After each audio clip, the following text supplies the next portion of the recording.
first we are going to be in the first menu, the first screen that you'll see when you start the app. What I would recommend doing is going here to the middle button. You can see where I'm pointing with my mouse, so we can see our waveforms.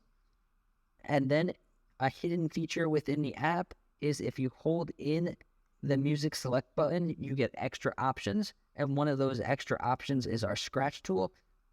So it comes with a really great scratch tool with a lot of scratch samples that people are used to hearing and that work really well for scratching.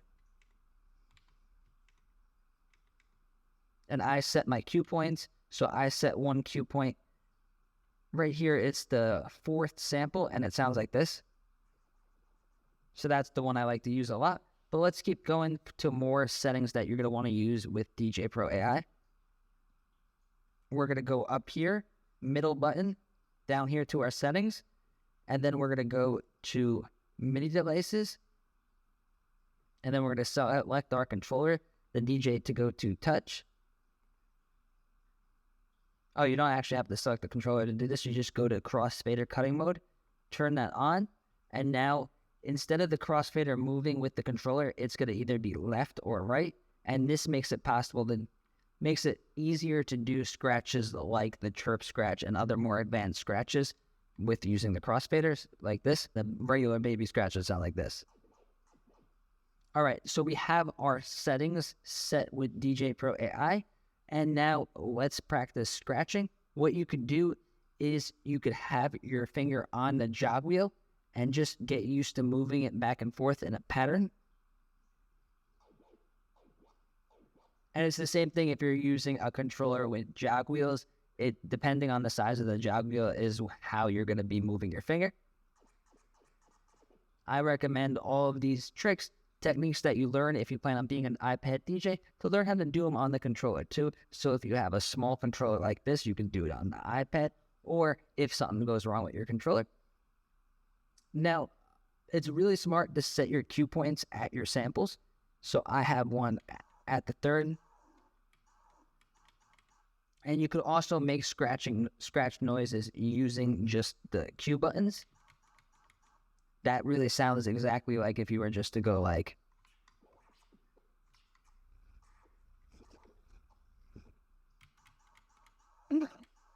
And then you get your scratch sample. Now, what we're going to want to do is get used to doing it with a beat. So the first scratch that you're going to learn when every other scratch is built upon is going to be the baby scratch, which is just moving the jog wheel back and forth.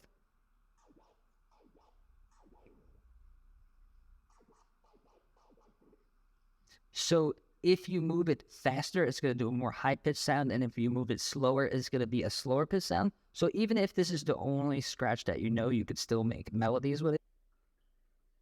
All right, so just to recap, we're going to go to settings, make sure crossfader cutting mode is on. This is the most important setting that you're going to use for scratching with a controller. And then also get good at moving the crossfader all the way to the left and then snapping it back to the middle. This will make doing these advanced scratches so much easier, and it will almost be impossible to do these advanced scratches with just the iPad if you are not using this trick, because it's just really hard to use your finger and move the crossfader on the touchscreen without making it sound terrible. So this is what it sounds like.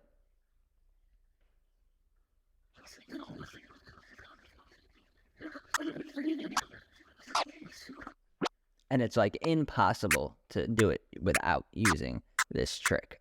Trust me, I've tried so many times.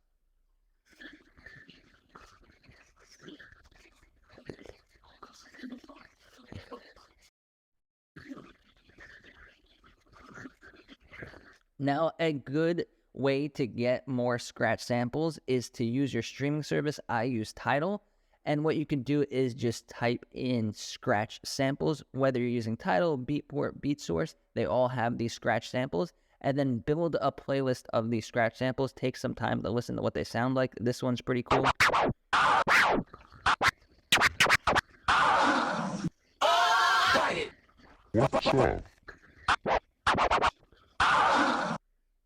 It's always good to mix up your scratch samples so that your scratching doesn't get boring and people are used to hearing the same one, like the one that's built into the app. So it's more fun to have your own scratch samples. So this is what my playlist looks like. I have a couple scratch samples, and they also have scratch instrumentals that you could scratch along to with.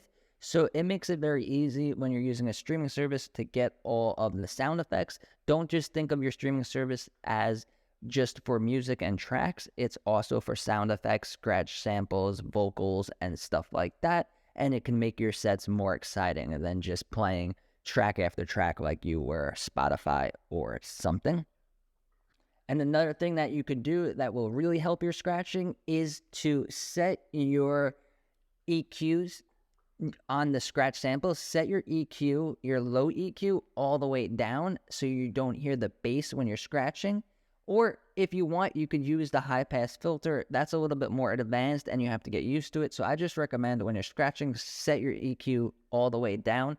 This one threw me off at first because I would practice on just my iPad or just my phone without speakers, and it sounded fine. But once you plug it into speakers that have bass or subwoofers in a car or something, it's going to sound terrible because all that bass that you didn't hear from your small speakers is going to be there in your scratch sample, kind of making everything sound terrible. So definitely don't leave the low EQ on, because it's really going to throw you off and it's going to make your scratching sounds terrible and it's going to give people headaches. This one, I'm telling you, this was one of the biggest improvements to my scratching, was just setting the low EQ down. It's the simplest thing. It takes 2 seconds, whether you're using a controller or if you're just using the app, and it will increase the clarity and it will make your scratching sound so much better. So let me know in the comments if you guys like these type of videos, learning how to scratch and learning how to do more advanced techniques. Also, if you guys found value in this video, give it a like and subscribe to the channel. I make these DJ tutorials for DJing with the iPad, DJing with the phone, DJing with Djay Pro AI, and just basically the future of DJing and thinking about DJing in a different way. So if you guys are into that, subscribe to the channel. I really am happy with the community that we're building here, and it just is really exciting to see DJing with the iPad growing as fast as it is. Thank you guys.